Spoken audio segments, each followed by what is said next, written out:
مطعم الفراعنة في سقارة. مطعم من المطاعم الحلوة قوي، الأكل فيه حلو، قعدة حلوة. ده جزء مقفول نفرجكم عليه اهو.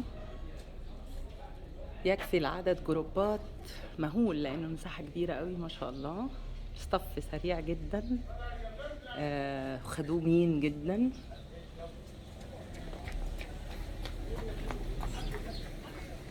مساحته حلوة جدا، ومكانه موقعه جميل لأنه جنب سقارة على طول. أول ما الناس تخلص الزيارة تقعد تستريح وتاكل. في أكتر من قعدة، مكان مقفول، مكان مفتوح. هوريكم المكان المفتوح حلو ازاي. شوفوا المساحة قد ايه جميلة. لسه احنا معانا كتير لسه على بال ما نخلص.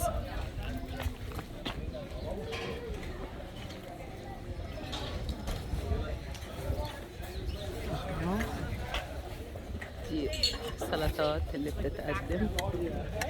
قدموا طعمية ومحشي ورز وبطاطس وكبد وقوانص ومشاوي. هلاقي اكيد واحدة حوريها لكم، بيقدموها حلوة جدا على الشواية. الاكل نفسه بينزل جميل على الشواية. ترابيزات حلوة جدا، الالوان حلوه جدا طبعا، الاخضر مع اللون الاحمر في الاوبن اير والجو حلو كده. بصوا السما عامله ازاي بجد، يعني قاعده تجنن. الناس ما بتبقاش عايزه تتحرك، عايزه بس شوايه عشان اصورها. هناك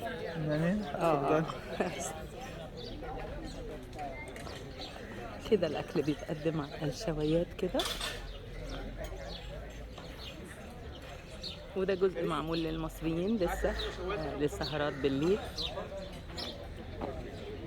كده. الاكل بينزل على شوايه، فراخ وكفته وسلطات وعيش، عيش مخبوز جميل جديد لسه، ومحاشي لا بصراحة مطعم جميل جميل، والناس بتتبسط فيه قوي قوي قوي.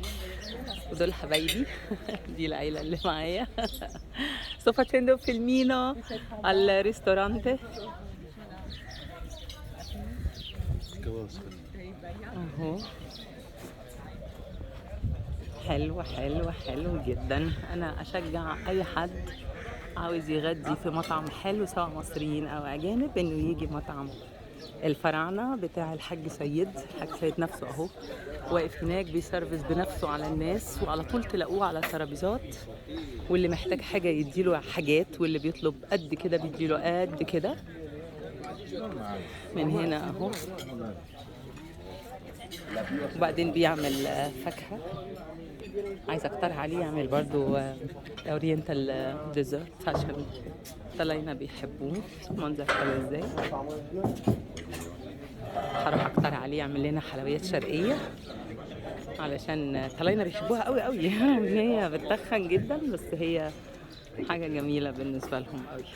يا حاج سيد، عملت لك فيديو حلو خالص، وعايزه اقول لك ان احنا عاوزين حلويات شرقيه بدل طب عشان بس اهو حاج سيد اهو.